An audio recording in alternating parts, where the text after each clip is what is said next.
बिस्मिल्लाहिर्रहमानिर्रहीम। हमारी आज की वीडियो कद्दू, जिसे लौकी भी कहते हैं, उससे मुताल्लिक़ है।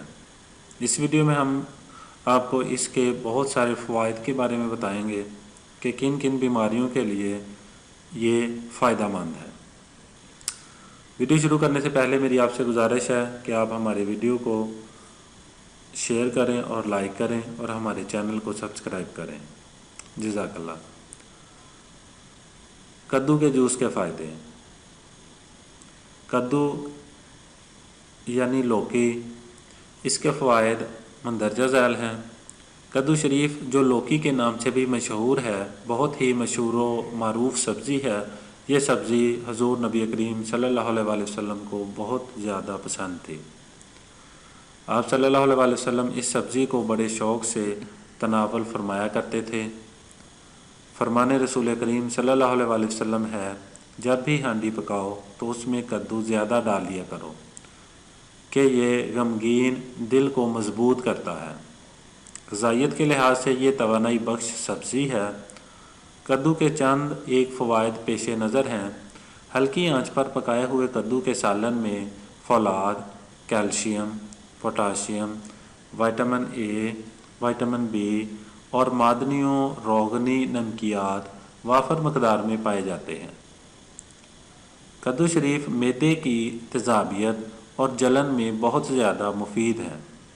दायमी कब्ज़, गर्म तबीयत और मेहनत व मुशक्क़त करने वाले अफराद के लिए कद्दू और चने की दाल का सालन सेहत बख्श ग़िज़ा है।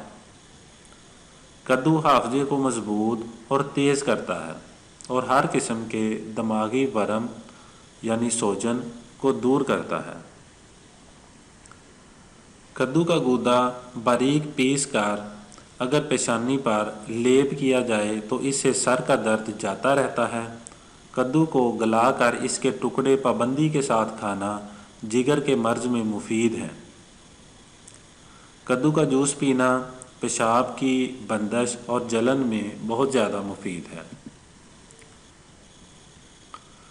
कद्दू का जूस आपके गुर्दों के लिए भी बहुत ज़्यादा मुफीद है। जिन लोगों को गुर्दों में पथरी वगैरह है या गुर्दों के दीगर मसाइल हैं तो उन्हें चंद दिन कद्दू का जूस ज़रूर इस्तेमाल करना चाहिए। इंशाअल्लाह इसके इस्तेमाल से आप बहुत जल्द सेहतयाब होंगे।